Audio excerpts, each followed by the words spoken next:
시청자 여러분 안녕하십니까? 경제 인사이더들의 신박한 통찰과 함께하는 경제 인사이트 정철진입니다. 먼저 오늘 하루를 뜨겁게 달궜던 경제 뉴스 투데이 핫경제부터 살펴보겠습니다. 카카오페이, 네이버페이, 토스 등 핀테크 업계가 31일 전월세 대출 갈아타기 서비스를 출시했습니다. 금융사 지점을 방문할 필요 없이 핀테크 앱에서 여러 금융사의 금리를 비교하고 손쉽게 갈아탈 수 있습니다. 전월세 보증금 대출 갈아타기 서비스 대상은 대환대출 인프라의 공통 요건을 따릅니다. 대상은 아파트, 다세대, 연립주택 등 모든 주택에 해당합니다.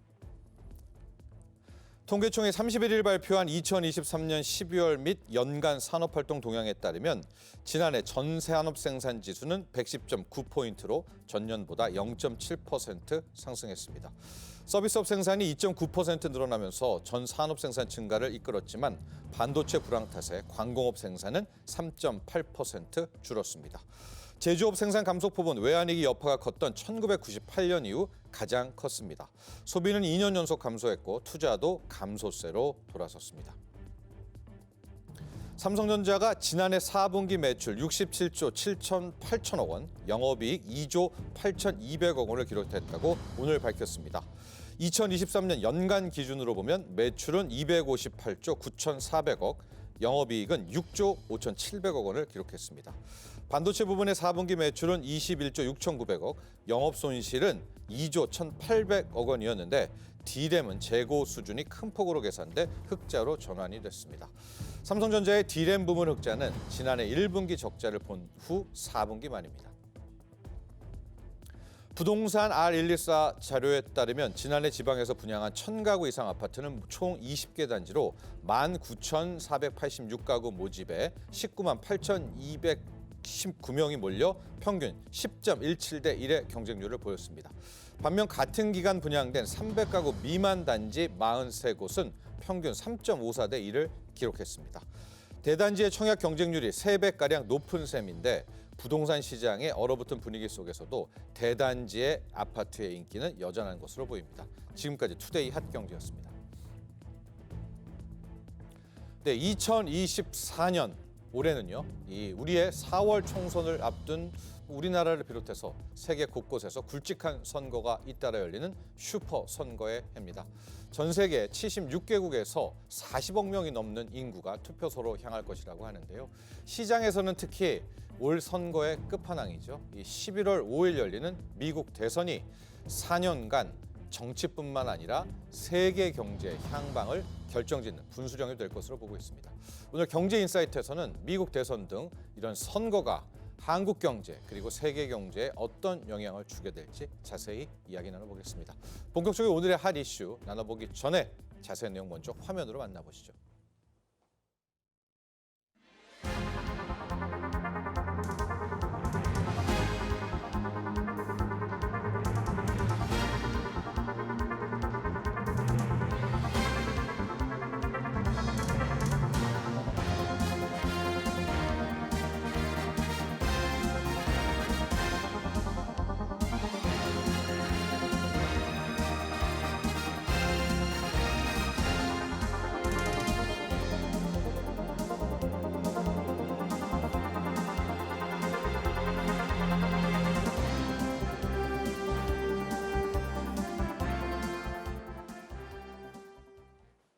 네, 오늘의 경제 인사이트 두 분의 전문가와 함께합니다. 광노송 동국대 국제통상학과 명예교수, 봉영식 연세대 통일연구원 전문연구원 함께합니다. 안녕하십니까? 네, 안녕하세요. 네, 안녕하십니까? 자, 올해 이제 슈퍼 선거의 해라는 별칭 아마 시청자 여러분들도 많이 알 것 같습니다. 전 세계 인구의 42억 명, 80억 명 잡으면 절반이 나라의 수장을 뽑거나 이제 국회의원을 뽑으러 투표소로 향하게 되는데요. 먼저 총평부터 한번 들어봐야 될 것 같아요. 이제 이런 이야기 많이 하잖아요. 선거가 있어서 뭐 경제를 부양할 거야. 선거 때문에 악재를 누를 거야. 일명 그래서 폴리 이코노미 이제 이런 말로 나옵니다. 폴리코노미의 한 해가 될 것이다라고 하는데 교수님 실제 그런가요? 그러니까 이런 정치적 선거 때문에 경제의 흐름을 좀 왜곡한다든가 시간을 늦춘다든가 그런 경향이 있어 왔습니까? 또 그렇게 될까요? 어떻습니까? 경제학 이론 중에 선거 경쟁 이론이라는 게 있고요. 네. 선거 경쟁 이론에서 주로 다루는 그 근본 이론이 뭐냐면 Political Business Cycle Theory라고 그러는 네. 정치적 경기 변동론이라는 게 있어요. 그러니까 선거에 즈음해서 돈을 푼다든가 네. 아니면 대외적인 위신을 세운다든가 네. 아니면 복지 지원 정책을 새로 만든다든가 네. 하는 것을 통해 가지고 경기를 띄워서 네. 고용을 증진시키고 그러면 사람들이 일단 먹고 살게 되면은 표가 고정적인 현 집권 체제로 간단 말이죠. 네.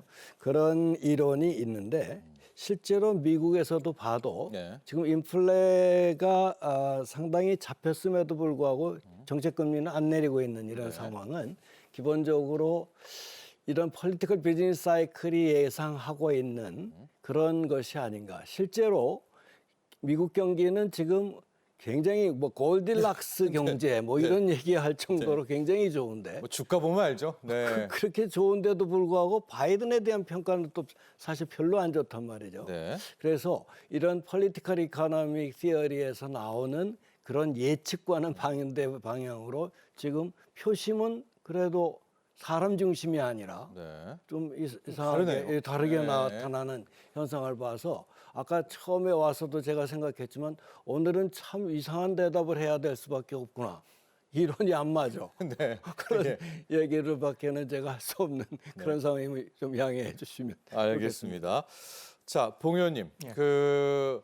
얘기해 주셨지만 이제 선거 때는 뭐 집권 여당이랑 정부가 어쨌든 경기 부양을 한다. 그래서 폴리 이코노미, 경제가 정치를 좀 좌우지한다. 정치가 경제를요. 근데 앞서도 얘기했지만 지금 미국은 뭔가 하고 있는 것 같은데 또 바이든의 인기는 그렇게 높지도 않고요.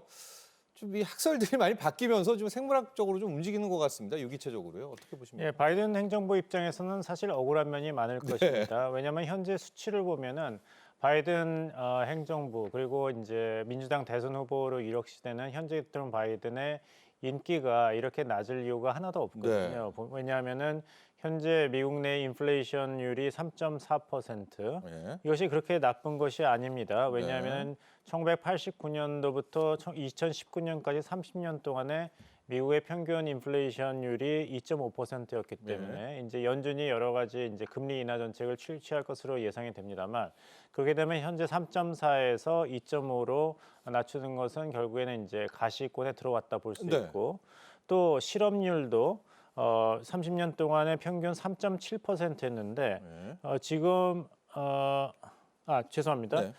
예, 3.5%였는데 이것도 지금 5.7%인데 지금 3.7% 실업률을 하고 있으니까 사실 고용 시장 어마어마하게 좋은 거죠. 굉장히 좋은 네. 건데 네. 그걸 칭찬을 받지 못하고 네. 있고 네. 하기 때문에 바이든 행정부로서는 아주 초조한 감이 드는 것은 사실이겠습니다만 선거 달력으로 본다면 아직 10개월이 남았는데 네. 선거에서 10개월은 정말 영겁입니다. 무슨 일이 일어날지 모르기 때문에 네.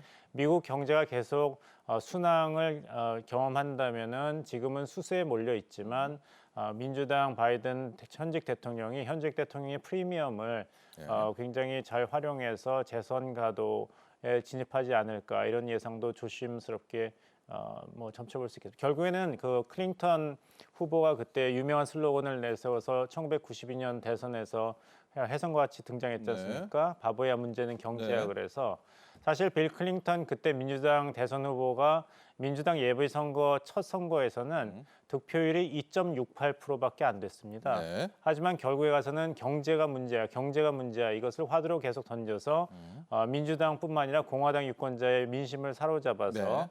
당시 걸프전 승리의 영웅이라고 했던 아버지 부시 대통령을 꺾고 92년도에 이제 대선 승리를 경험을 했죠. 네. 반대로 1980년도에 지미 카터 민주당 소속 현직 대통령은 그때 2차 오일 쇼크라든지 1월의 이란 혁명 때문에 미국의 이런 에너지 물가가 급속도로 상승하고 실업률이 증가하면서 처음으로 현직 대통령으로서 재선 후보 지명에 실패할지도 모른다는 당내 위기까지 겪었습니다. 네. 그렇게 됐었다면은 1884년 이후로 지미 카터 현직 대통령이 민주당 대통령 후보로서는 처음으로 재선 후보 선출에 실패하는 그런 예가 될 네. 정도로 위기를 겪었었죠. 네. 결과적으로는 공화당의 로널드 레이건 대선 후보에게 대패를 했습니다. 그렇기 때문에 경제가 중요하고 또 정치인 입장에서는 어떻게 해서든지 현직 대통령이라면은 나라 경제를 제대로 건강한 수준으로 이끌어야지 재선 가도가 보장이 되기 때문에 네. 결국엔 둘을 분리할 수는 없다는 없다. 말씀드리겠습니다. 그러나 현재 바이든 지지율은 좀 떨어지고 있지만 이 역시도 앞으로 봐야 된다. 10개월이 미국 남아 얘기는 이제 좀 더 뒤에 가도록 하겠고요. 저희 그래픽 중에서 이제 올해 펼쳐지는 선거 있는 것들 하나 모음집이 있지 않습니까? 그거 한번 보면 좋을 것 같은데요. 자, 보면은 이제 당장에 맨 오른쪽 위에 11월에 미 대선이 있고요. 3월에 러시아 대통령 선거. 우리는 4월 총선이 있습니다. 자, 저기에 없는 것이 1월 13일에 있었던 대만 총통 선거인데요. 봉 의원님, 이 대만 총통 선거는 이미 결론이 났습니다. 하고 이제 반중 성향의 민진당, 민주진보당이 3년임에 성공을 했고요.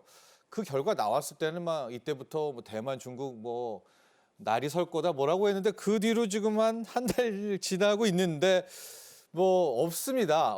이번에 민진당의 승리 이게 앞으로 대만, 중국 또 큰 틀에서 미국과 중국 여기에 좀 영향을 미치게 되는 결과인가요, 이번이?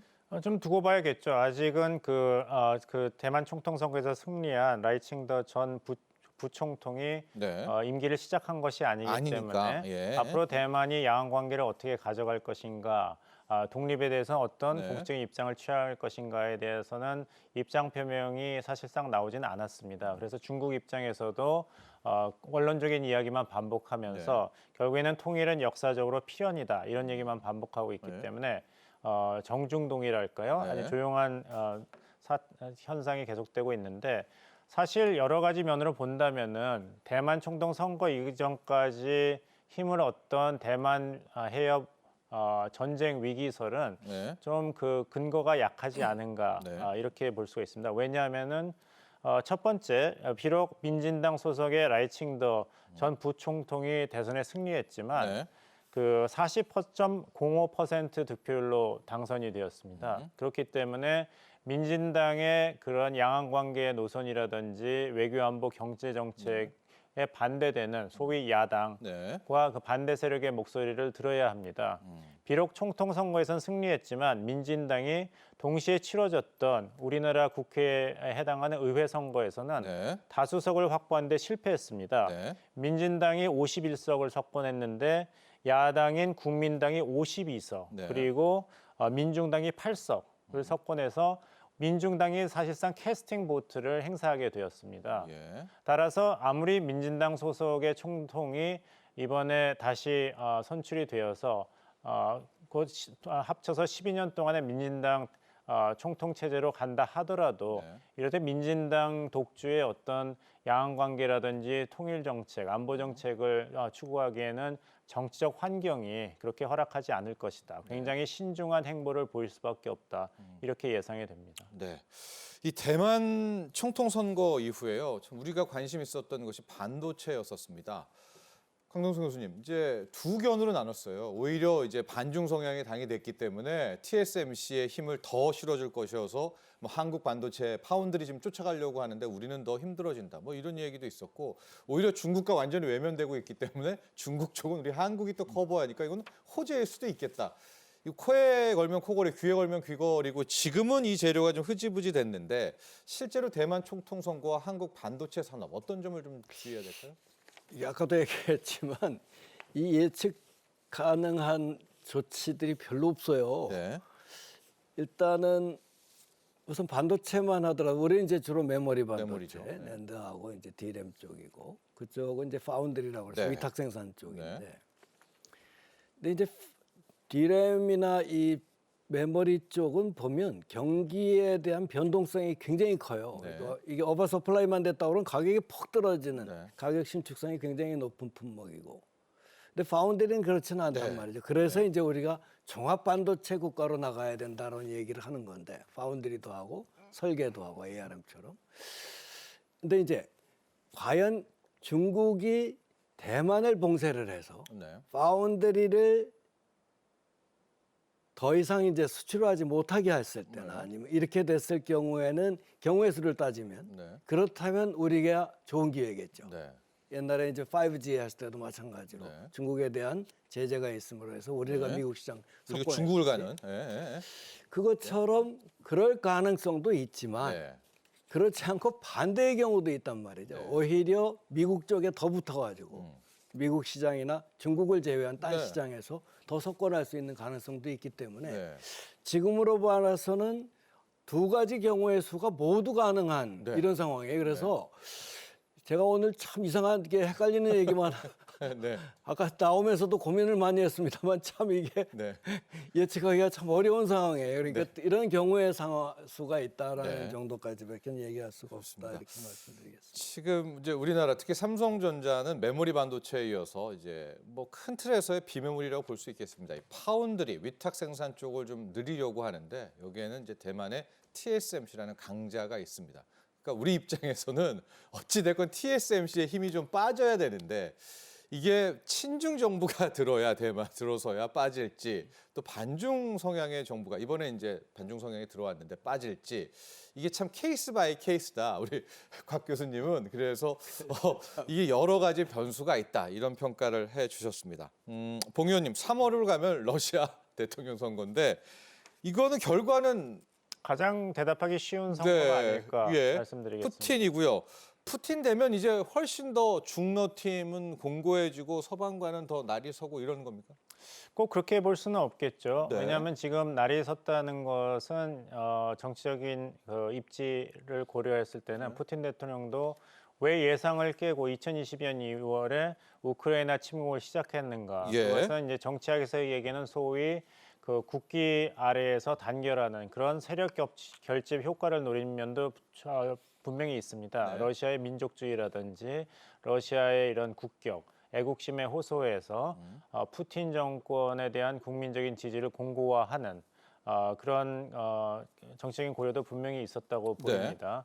하지만 일단 3월에 대선에서 승리해서 다시 장기 집권이 보장이 된다면 예. 오히려 외교안보 전선에 관해서는 재선된 푸틴 대통령이 대단한 유연성을 보낼 그런 정치적 공간이 마련된다. 이 점을 좀 지적하고 싶습니다. 예. 그렇다면은 그 우크라이나 뭐 이런 것도 실은 재선이 되면 오히려 좀 여유를 갖게 될까요? 푸틴 예, 그렇습니다. 입장에서? 이제 전쟁이 시작된 지 거의 2년이 네. 넘어가고 있기 때문에 예. 첫째, 그 나토 회원국과 미국을 포함한 네. 이런 서방 세력들이 우크라이나에 대해서 여러 가지 군수라든지 경제, 재정 지원을 하는 것도 이제는 피로 증후군이 맞아요. 심화됐죠. 예. 그래서 미국 같은 경우에는 소위 티파티, 보수 세력을 중심으로 언제까지 우크라이나에게 백지 수표를 끊어줄 것인가. 네. 미국 정부는 미국 경제 살리기에 전력 투구를 해야 된다 이런 얘기가 나오고 있고 예. 이런 목소리가 11월 대선을 앞두고 점점 커지고 있습니다.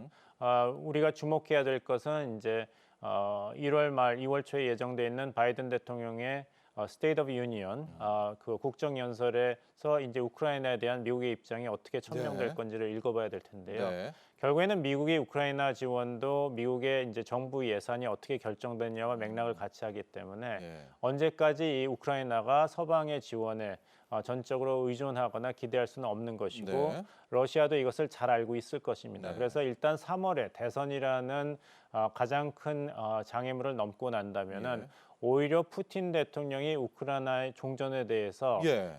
좀 놀라운 정도의 이런 유연성을 볼 가능성이 있다. 예. 이런 말씀을 드리겠습니다. 그렇습니다. 그 전에 또 바이든 대통령의 국정연설을 통해서 정말 우크라이나 지금 미국은 또 이스라엘 하마스도 지원해줘야 된다. 정확하게 지적하셨습니다. 예. 우크라이나 전쟁만이 있은 게 아니라 이제 가자 지구에서 하마스의 공격으로 이스라엘과 그 하마스 간의 전쟁이 있기 때문에 20년 동안 계속되었던 아프가니스탄 전쟁에서 예. 바이든 행정부가 그 논란을 무릅쓰고 철수를 결정했습니다. 네. 그래서 미국 재건의 기초를 마련했다고 생각한 바로 그 순간 러시아가 예상을 깨고 우크라이나 침공을 했죠. 그것만 해도 버거운데 거기에서 중동 사태가 벌어졌기 때문에 바이든 행정부 입장에서는 어떻게든지 이 두 개의 전쟁에서 하나 정도는 예. 이제 관리 모드에 들어갈 그런 시급한 처지에 놓였습니다. 예. 이런 정치적인 뭐 분석이 아니더라도 이 러시아 우크라이나 러시아 전쟁이 좀 올해는 끝이 났으면 하는데 무려 5선에 도전을 합니다. 푸틴 대통령의 뭐 당선은 거의 확실시돼 보이는데요. 이후에 3월, 4월 이때쯤 좀 우크라이나 전쟁 관련한 좀 반가운 소식도 나왔으면 하는 바람 가져봅니다. 그리고 또 봉 의원님한테 가야 될 것 같아요. 이제 미 대선입니다. 여기도 이제 개괄적으로 저희가 미 대선은 따로 집중적으로 분석해 볼 텐데 지금 보면 트럼프가 앞서 보이지만 앞서 의원님은 좀 더 기다려보자라고 봐야 되겠죠. 이게 대장정이죠. 거의 11월까지 가는. 네, 그렇습니다. 하지만 적어도 그 트럼프 대 바이든의 재대결, 소위 네. 리매치가 될 것은 거의 확정되었다 말씀드리겠습니다. 예. 사실 대단한 선거였죠. 지난 2020년에. 네. 사실 트럼프 그 당시 현직 대통령이 공화당 대선 후보로 재출마를 해서 역대 대통령 선거 사상 두 번째로 많은 득표를 했습니다. 예. 7,400만 표를 득표했는데요. 예. 물론 이제 직접 선거는 아닙니다만 예. 대단한 그런 스코어였죠. 예. 그렇지만 트럼프 대통령이 재선에 실패한 것은 네. 하필 민주당의 바이든 대선 후보가 미국 대선 역사상 가장 많은 득표를 했습니다. 네. 8,100만 표. 네.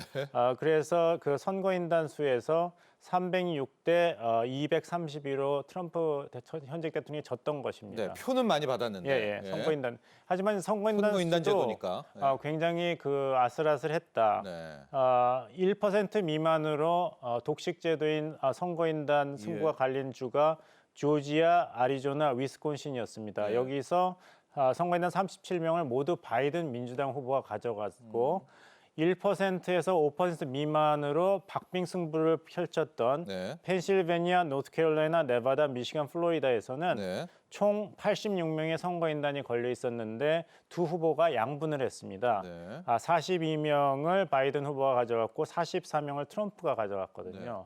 그래서 앞으로 있을 11월 선거에서 이 소위 그 경합주에서 어떻게 결과가 나올지는 모릅니다. 다시 말씀드리자면은 네. 앞으로 10개월 동안 미국 경제가 어떻게 될 것인가에 네. 따라서 이 경합주, 특히 그 소위 블루칼라 그 노동자가 많다는 위스콘신, 미시간, 펜실베니아 네. 여기서 표가 트럼프 쪽으로 갈지 바이든 후보로 갈지가 이제 주목의 대상이고 한 가지 첨언을 한다면은 트럼프 후보가 지금 91개 죄목으로 지금 사법 그 리스트가 재판이 있지 진행 않습니까? 중이죠. 예, 네 가지 케이스에 기소가 돼 있고요. 네.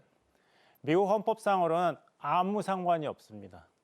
우리나라에서는 이제 대통령 피선거권에 대해서 공직선거법 제19조에서 금고 이상의 형의 선고를 받고 그 형이 아직 실효되지 않은 자는 대통령이 출마할 수가 없다고 돼 있는데 예. 미국은 그런 게 없습니다. 그래요? 미국 헌법 2조에 딱 세 가지 조건만 충족하면 누구든지 대통령이 출마하고 대통령이 될 수 있습니다. 35세 이상, 네. 14년 이상 미국 거주, 네. 그리고 미국 영토에서 태어나면 됩니다. 네. 그래서 그리고 만약에 실형이 선고돼서 네. 트럼프 후보가 감옥에 가면 어떻게 되냐? 네. 아무 상관이 없습니다. 1920년에 유진 데브라는 그 대통령 후보가 네. 감옥에 갔습니다. 왜냐하면 제1차 세계대전에 미국에 참전하는 것을 반대 시위를 하다가 실형을 받고 감옥에 있었는데 네. 대통령 선거까지 마쳤습니다. 3등으로 그쳐서 대통령의 선출은 안 됐는데 그때 슬로건이 수감자 번호 9653을 대통령으로 이런 슬로건으로 계속 출마를 했고 아니 그럼 지금 우리가 말하는 재판 결과에 따라서 실형 받으면은 트럼프가 안 돼서 이런 거다 그런 건 아닌 거네요. 오히려 우리나라 대선 맥락에서 본다면 트럼프한테는 도움이 될 겁니다. 이거 봐라. 네. 바이든이 나한테 질 것 같으니까 헌법을 어겨가면서 나한테 마녀 사냥을 한다. 이것은 선택적 그래요? 사법 정의다. 네. 나는 희생양이다 한다면은 오히려 트럼프 지지자들은 더 규합을 하기 때문에 네. 트럼프 대선 후보 입장에서도 이것은 어떤 약점이 아니라 오히려 정치적 자산으로 충분히 활용할 가능성이 높습니다. 네.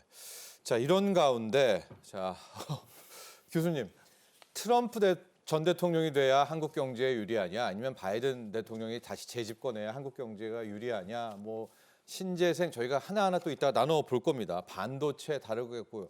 근데 이렇게 보면 두 후보라고 말하겠습니다. 모두 미국 우선주의라는 입장에서는 또 비슷비슷하기도 하고요. 한국 경제에서 바라보는 선거 결과는 뭘까요? 누가 더 순수하게 경제적인 측면에서 보면요. 네. 아무래도 바이든이 낫죠. 왜냐하면 트럼프는 네.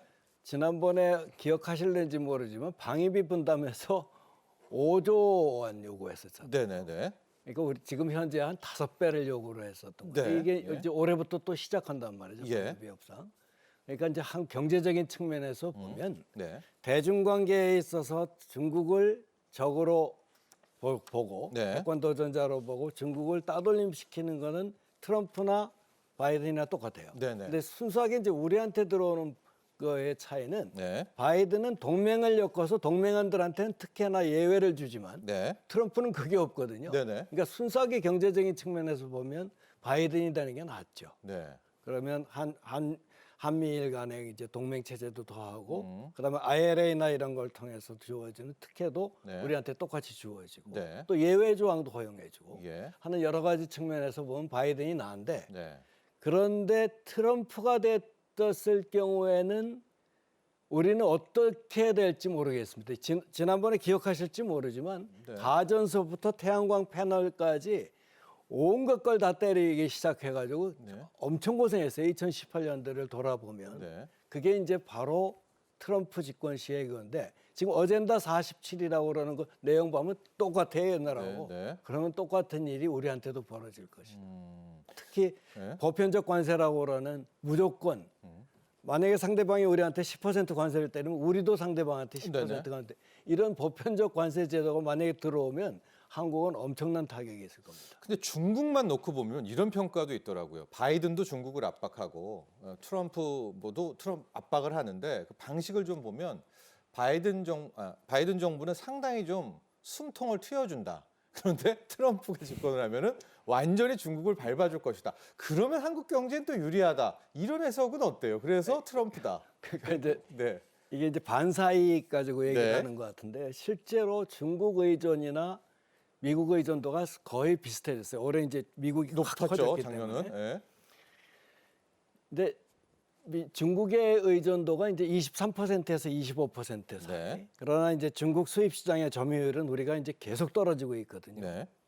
반면에 미국의 의존도가 11% 정도밖에 안 됐었어요. 그런데 네. 이제 작년 경우에 우리가 바이든에 의해서 현지 투자가 우리가 아시아 태평양 지역 전체 투자의 약 4분의 1을 한국에서 갔기 때문에 네. 그 공장 원자재들 날르는 바람에 미국 수출이 커졌거든요. 네네. 그래서 이제 미국이 수출 1위가 됐지만 이런 측면에서 보면은 기본적으로 어떻게 되든 트럼프가 되는 것은 우리한테 유리하지는 않다 네. 하는 것은 분명한 사실인 것 같습니다. 예. 자, 저희가요, 이 미국 대선은 좀 더 깊게 들어가 봐야 될 것 같습니다. 들어가 봐야 됩니다. 트럼프가 현재 경선 2연승으로 대세론에 날개를 달았다는 전망이 나오고 있는데요. 자, 미국은 우선주의, 강경한 보호무역주의, 뭐 이렇게 트럼프 대통령 하면 떠오르는 키워드들이 있죠. 자, 하지만 바이든 현 대통령은 경제를 잘 이끌고 있다라는 또 강점이 있습니다. 이거를 어필하고 있어요. 그리고 이제 트럼프 리스크라는 말처럼 뭐 석유 산업, 신재생 산업, 관세, 중국 압박 여러 가지에 있어서 큰 변화도 예상이 됩니다. 자, 저희가 준비된 영상 보고 나서 이 미국 대선 여파에 비치는 경제 이 부분만 더 집중적으로 들어가 보도록 하겠습니다.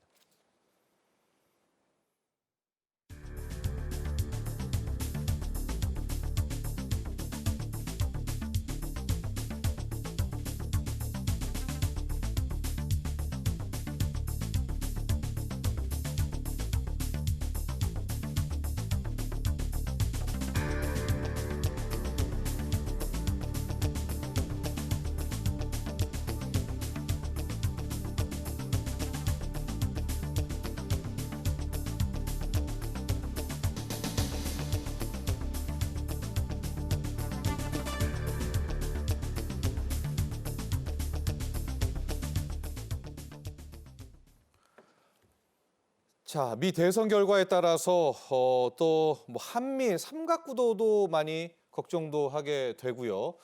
트럼프 전 대통령은 뭐 또 그렇게 뭐 연합팀을 구성하려는 것 같지는 또 않아 보이고요. 바이든, 트럼프 이거에 따라 또 우방 국가들의 흐름은 어떻게 될까요? 저는 좀 긍정적인 그런 전망을 드리겠습니다. 이제 바이든 대통령이 재선에 성공할 경우를 가정해 보죠. 네. 그렇다면은 한미일 삼각 안보 협력, 네. 또 캠프 데이비드 공동 선언에 기초한 그것은 아무래도 계속 유지되고 또 확장될 것 아닙니까? 네. 그렇다면 윤석열 정부 2년 동안에 투자한 이런 외교적 자산과 노력이 제대로 작동을 할 것이다. 이렇게 안심을 할 수가 있겠죠. 네. 만약에 정말 그러면- 잘했죠, 예, 미국한테. 그렇죠. 네, 네. 이제 받을 네. 네. 순서죠. 네. 만약에 트럼프가 재선이 된다면 어떻게 할 것인가? 두 가지 입장에서 그렇게까지 걱정할 이유가 없다 말씀드리겠습니다. 하나는 네. 트럼프 대통령을 처음 경험한 것이 아닙니다. 지난 예. 4년 동안 곽 교수님께서 잘 이야기하셨다시피 정말 여러 가지로 트럼프류 외교, 안보, 통상, 경제 정책을 전 세계, 한국을 포함해서 전 세계가 경험했지 않습니까? 예. 그리고 말씀하신 대로 아젠다 47을 보면은 트럼프 일기 때의 정책에서 크게 변화가 없다고 네. 하지 않습니까? 예. 그렇다면 우리는 벌써 시험을 한번 치러본 것입니다. 그 때문에 트럼프가 재선된다 하더라도 그렇게까지 큰 충격은 아니다. 네. 한 번 더 경험한 것이기 때문에 우리도 나름대로 플레이북이 있다. 이렇게 말씀드리겠고 예. 두 번째로 안심하는 이유는 트럼프 대통령의 핵심 스타일은 모든 것은 거래가 가능하다는 것입니다. 네. 어느 어르신이 저한테 해주신 말씀이 뭐냐면 본 박사 네. 뭐 문제가 어렵더라도 돈으로 해결되는 문제가 그래도 가장 쉬운 문제다. 네. 이런 말씀을 하셨거든요. 예. 그러니까 뭐 영토 문제, 역사 문제 이런 건 돈으로 해결되기가 힘들죠. 네. 하지만 트럼프 대통령 모든 것은 거래가 가능하고 모든 것은 거래를 통해서 해결하려고 하기 때문에 이 문제가 예상 문제가 나와 있는 것이죠. 네. 그다음에 해결 방법도 뚜렷이 나타나 있는 것입니다. 그래서 어떤 식으로 트럼프 대통령과 앞으로 4년 동안 협상을 해야 되는지는 그 답안이 이미 나와 있는 것이에요. 네. 그래서 이 두 가지 트럼프 학습 효과가 있고 트럼프 스타일은 거래 중심이라는 것을 안다면은 그렇게까지 트럼프 재선의 충격이 크지는 않을 것이다 말씀드리겠습니다. 예. 그럼 우리 입장에서는 뭐 바이든의 재선, 트럼프 전 대통령의 뭐 새로운 당선 모두 정치적으로는 일종의 좀 커버가 가능하다 이렇게 볼 수가 있겠는데요. 박 교수님, 중국 입장에서 한번 볼까요? 중국도 비슷하다면 한번 트럼프 때 당해봤잖아요.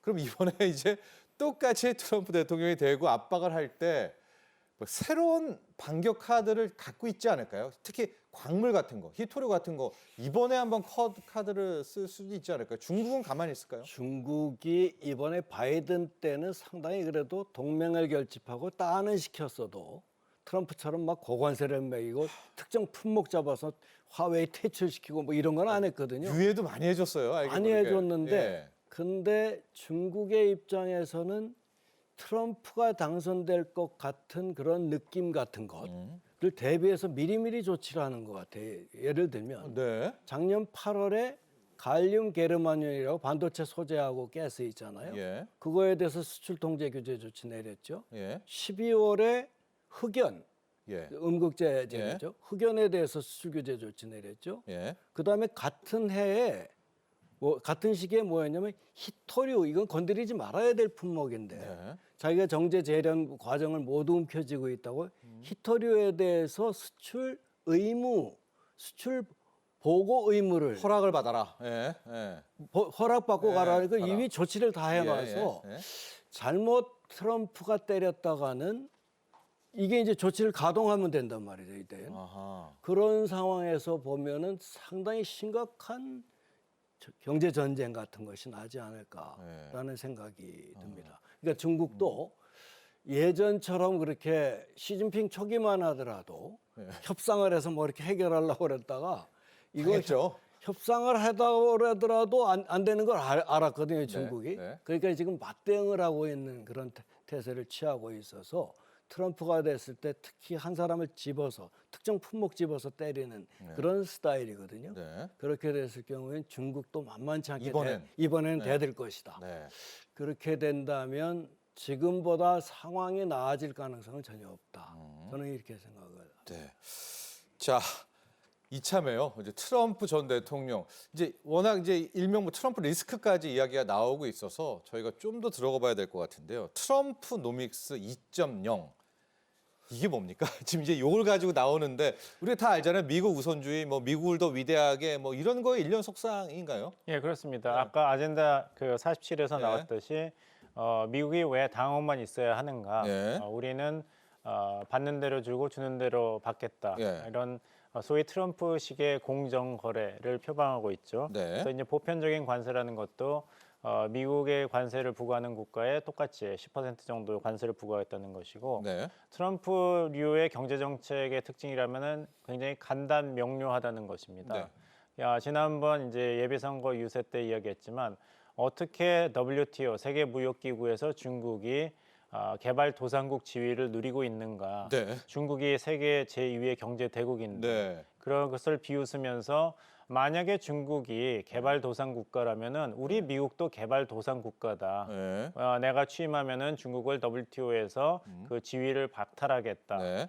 그리고 중국으로부터 아웃소싱을 하는 기업의 정부 조달 시장 참여를 금지시키겠다. 왜 네. 중국 편을 드는 네. 중국을 부유하게 만든 기업에게 우리가 고귀한 미국 납세자의 돈을 네. 부어야 되는가 이런 식으로 소위 포퓰리즘이죠. 네. 포퓰리즘에 기반한 이런 강경 보호무역 정책을 주창하고 있습니다. 네. 하지만 말은 말이고 정책은 정책이기 때문에 그리고 어떤 정책이더라도 이것이 현실화되기까지는 굉장한 시간이 걸립니다. 네. 그러니까 중국의 예를 들어보겠습니다. 중국에 대해서 트럼프 대통령은 임기 4년 내내 몰아붙인 것은 사실입니다. 안보, 기술, 외교, 군사, 인권, 이데올로기 모든 분야에서 중국 때리기를 했고 뭐 환율 조작국이라는 이야기까지 했지만 결국에 가서는 핵심은 관세 폭탄이었습니다. 네. 관세 폭탄. 다시 말씀드립니다만 트럼프 대통령의 특징은 다 돈입니다. 네. 이 거래를 해야 되고 네. 그래서 2018년 3월에 트럼프 대통령이 중국산 수입품에 높은 관세를 매기는 내용의 행정명령에 네, 서명을 해서 기억납니다. 네. 선전포고를 했고 네. 그리고 그해 7월 2,500억 달러어치 중국산 네. 제품에 25% 관세를 부과했고 다시 2019년 9월에 1,200억 달러어치 중국산 수입품에 15% 관세를 매겼습니다.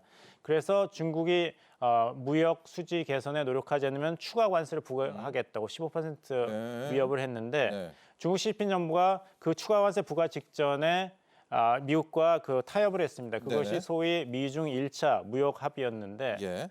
그 다음에 어떻게 됐습니까? 여러 가지 말과 위협이 계속됐지만 네. 트럼프 잔여 임기 내에서 추가적인 중국에 대한 그런 무역 제재 조치는 일어나지 않았습니다. 네. 계속 그것이 다시 또 미중 간의 협상이 되고 내부적으로도 조율 과정을 거쳐야 했기 때문에 네. 이렇게 트럼프가 표방하는 어젠다 47이라든지 미국 우선주의가 실제 정책으로 채택되기까지는 이 시간이라는 요소가 있기 때문에 말과 실질적인 그런 행동, 정책과는 구분해서 살펴봐야 된다고 말씀드리겠습니다. 네. 그렇지만요, 곽 교수님. 지금 주식시장은 떨고 있는 게 당장의 트럼프 전 대통령, 트럼프 후보는 이야기하는 게 IRA 법안 폐기하고 들어간다. 이거는 뭐 몇 차례 공언을 했기 때문에 실은 이 여파가 알게 모르게 우리나라 2차 전지 주가, 뭐 2차 전지 산업, 큰 틀에서 전기차 산업에 영향을 주고 있는 것도 사실이거든요. 우린 이제 IRA 법안 때문에 뭐 미국에 공장도 짓고 배터리 공장도 많이 갔는데 이거 어떻게 될까요? 근데 이제 IRA 법안 폐기를 공약으로 내세운 건 사실인데요. 네. 근데 폐기 이게 법안이 행정명령이 아니라 네. 행정명령이면 대통령이 내리는 거기 때문에 그거 고쳐서 하면 된다. 네. 그런데 법안은 과연 트럼프도 이기고 네. 상하 양원을 그다음에 또 공화당이 가져가고 예.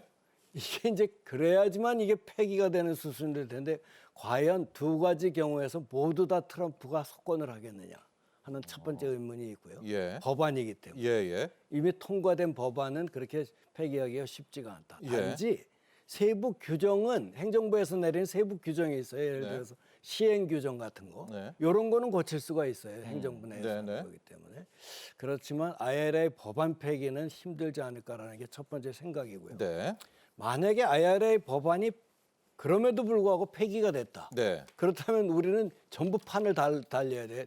투자했던 거 아무것도 못 받으니까. 예, 예. 그러니까 이제 TSMC처럼 예. 공장 건설을 슬슬 핑계대면서 늦춘다든지 규모를 줄인다든지 이걸 압력을 자꾸 가해서 예. 트럼프도 국내에서 생산되는 거 좋아하거든요. 예. 그런 식으로 해서 이제는 협상 게임을 벌일 시점이 오지 않았나. 만약에 그렇게 된다면 예. 하는 또 다른 차원의 대비가 필요할 것 같습니다. IRA 법안 폐기, 그러니까 완전히 영으로 가는 것은 트럼프가 대통령이 되더라도 힘들 것이다. 저는 그렇게 봅니다. 예.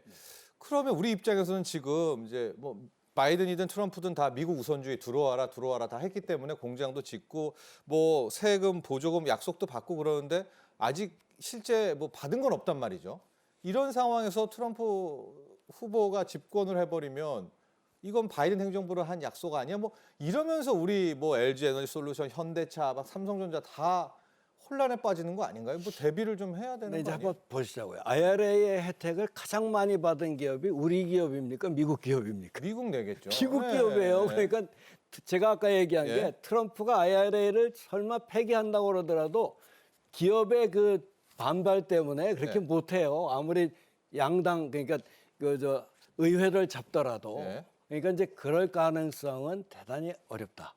우선 보는 거죠. 예. 그렇다면 그냥 지행돼서 시행령 자체를 정도만 고쳐가지고 예. 뭐 이렇게 할 건데 그러기 위해서는 우리도 전략을 써야 된다. 어차피 트럼프도 원하는 게 국내 투자를 원하잖아요. 그죠? 네. 미국 내. 네. 우리는 이미 아시아 태평양 약속해서 지역의 가고 있죠. 4분의 1이 우리 네. 돈이 갔다니까요. 네. 작년에 왜 445억 달러 우리 흑자인지 아세요? 미국의 원자재 공장 짓는 거 원자재 수출한 거예요, 그게. 저도 두 때문에. 분께 네. 말씀드리고 싶은 네. 것은 트럼프 재집권 시 IRA가 폐기된다. 그것을 우리가 환영해야 할 이유가 있지 않을까요? 왜냐하면 기억나시죠? 예. 바이든 행정부가 IRA 그 의회가 통과시키고 대통령이 서명했을 때 우리는 뒤통수를 맞았다고 했습니다. 네. 바이든 행정부를 믿었는데 어떻게 트럼프보다 더 미국 네. 우선주의를 하는가? 왜 미국 기업에게만 이런 특별 혜택을 주는가? 컨디션 이것은 빠지고요. 막 그랬죠. 이거는 코러스 네. FTA의 그 자국 기업 그런 기준에 위반하는 것이다. 네. 항의를 했지 않습니까? 그 미국 기업을 우선시하는 인플레이션 감축 법안이 폐기된다면 우리가 국익 입장에서 기업 입장에서 그렇게 섭섭해할 이유가 없습니다. 네. 두 번째는 인플레이션 감축법은 그 이름 맞다나 인플레이션 감축을 빨리 이루기 위한 의회가 만든 법입니다. 네. 근데 아까 초반에 말씀드린 대로 미국은 지금 인플레이션이 3.5%에서 하향 추세에 있기 때문에 네. 인플레이션이 잡힌다면은 네. 이 인플레이션 감축 법안은 네. 사실 입법 취지가 소멸되는 것입니다. 그러니까 트럼프가 집권을 하지 않고 바이든이 집권하더라도 네. 이제 더 이상 IRA는 필요가 없다, 철회해야 된다는 그런 자연스러운 정치 경제 현상이 미국에서 일어날 것입니다. 네. 산업 얘기를 관련해서 좀 더 해보면은요. 실제로 트럼프 전 대통령은 이제 지구 온난화, 뭐 CO2가 지구를 뜨겁게 한다 이런 거를 인정을 안 하지 않습니까? 그러니까 석유 시대를 좀 더 가려고 한다. 그렇게 된다면 당장 드는 생각이 전기차 좀 늦춰지는 거 아니야? 또 가장 중요한 거 태양력, 풍력은 트럼프 이제 향후 4년 동안은 완전히 죽쓰는 거 아니야? 이쪽 신재생 산업은 어떻게 될까요? 이 석유 산업이랑? 이게 이제 태양광 모듈에서 미국 시장 점유율 1위가 바로 한화솔루션이거든요. 이 굉장히 좀 미국 태양광 모듈에서는 우리 한화가 잡는데 하나 뭐 CSI 같은 것도 네, 있고 네. 이 기업들이 그쪽으로 가게 되면 어떻게 될 것인가? 네. 어차피 지금도 보조금 못 받는데 똑같아요. 아니 단지- 태양광을 안 가면 어떡해요? 단지 네. 이제 시장 점유율 1위라고 해서 매출 증가는 없겠죠. 네. 그러나 지금보다 뭐 더 나빠진다고 보장은 없겠다. 아. 저는 그렇게 생각합니다. 왜냐하면 예. 지금 태양광 쪽 대신 뭐 이걸로 간다고 하지만 네. 그걸로 가기에는 난관이 엄청나요. 환경이 문제가 있거든요. 특히 네. 히토류나 이런 거 천연제왕을 할 때는 이게 지금 그 미국에서 자랑하고 있는 그 저 석유 있잖아요. 네. 이 네. 뽀- 쉐일 오일. 셰일, 셰일은 그거 엄청난 환경오염입니다. 이 한 통에 뭐냐면 강한 화학물질을 팍 집어넣어가지고 강한 수압으로 잡아 당기는 과정에 엄청난 폐기물이 나와요. 그거. 그러니까 쉽게 그렇게 이제 전기차도 그럼 못 되돌릴까요? 대세도 전기차도. 그러니까 이제 이게 이제 쉽게 어젠다에 넣었다고 하더라도 네. 쉽게 그렇게 돌릴 수 있는 건 아니다. 특히 환경 중시하는 미국 같은 데서 보면 네. 그렇게 막 폐기물 나와서 막 이런 거는 글쎄요. 뭐 트렌드는 좀 바뀔지는 모르지만 네. 그렇게 과감히 밀어붙이지는 못할 것이다라는 네. 생각이 듭니다. 자, 관세 부분에 대한 걱정도 있고요. 여기에 대해서 또 중국도 또 맞설려고 하고 있고 참 앞으로 우리가 생각해야 될 부분이 많이 있는데요. 이제 좀 마무리하는 국면에서 산업통상자원부는 최근 보고서에서 그러니까 양쪽 카드에 대한 모든 대비가 필요하다 이렇게 이야기를 했거든요. 지금 바이든 정부의 재집권, 트럼프 전 대통령의 뭐 새로운 집권. 우리 입장에서는 어떤 전략으로 이거를 대응해야 되나요? 우리도 양쪽 카드는 좀 쥐고 있어야 될 것 아니겠습니까? 우리의 대응 방안 좀 한번 볼까요? 우리의 대응 방안을 고려할 때 우리가 가진 것이 무엇이냐에 대해서 정확한 분석이 필요하다고 봅니다. 뭐냐면은 우리가 고래 싸움에 등이 터지는 새우라고 생각한다면은 우리는 전략적 대응 카드가 없다는 결론으로 자연스럽게 도달하겠지만 네. 과연 그것이 우리의 현실인가? 아니면 우리가 중국에 대해서 또 네. 미국에 대해서 강력한 지렛대, 레버리지가 과연 없는가를 생각해 봐야 되겠어요. 네. 왜 제2차 사드 경제 보복이 없었는가를 생각해 봐야 되겠고 왜 바이든 대통령이 그렇게 수차례 윤석열 대통령과 정상회담을 하면서 한국과 미국 간의 그런 경제 협력 아젠다를 강조했는지를 생각해 본다면은 그냥 선심해서 한 것은 분명히 아닐 것입니다. 예. 뭔가 한국이 가진 것이 있고 중국과 미국이 탐내는 것이 있기 때문에 한국 끌어들이기 아니면 한국의 어떤 정책에 대해서 인내심을 가지고 조용한 대응을 한 것이라고 봅니다. 네. 중국도 지금 어려운 이런 경제 회복을 위해서는 결국에는 공장을 돌려야 되는데 그 네. 공장을 돌리기 위해서 핵심적인 요소가 한국이 생산하는 반도체입니다. 네. 그리고 2차 전지이기 때문에 무작정 한국 기업 때리기에 나설 수는 없는 것이죠. 네. 그렇다면 중국 경제와 중국 기업 자체를 때리는 자충수가 되니까요. 또 미국 입장에서는 중국 때리기에 나서는데 한국의 반도체, 자동차, 제2차 산업을 공격하거나 차별을 한다면은 네. 결국에는 중국에서 수급이 떨어졌을 때 그것을 어디서 메울지 결국에는 한국, 대만, 일본밖에 없는데 네. 그렇기 때문에 한국의 전략적 위치와 영향력이 우리가 생각하는 것보다는 훨씬 더 강력할 수 있다는 점을 한 번 더 숙고해서 정확하게 객관적인 자료 분석에 따른 그런 중국과 미국에 대한 대응책을 개발한다면은 네. 그렇게까지 부정적인 환경은 아닐 것이다 이렇게 네. 생각합니다. 특히 미국이 바이든이 재집권을 하든 아니면 트럼프가 제2기 그 대통령이 되든지 간에 중국 때리기는 계속될 것입니다. 방법이 다를 뿐이지. 네.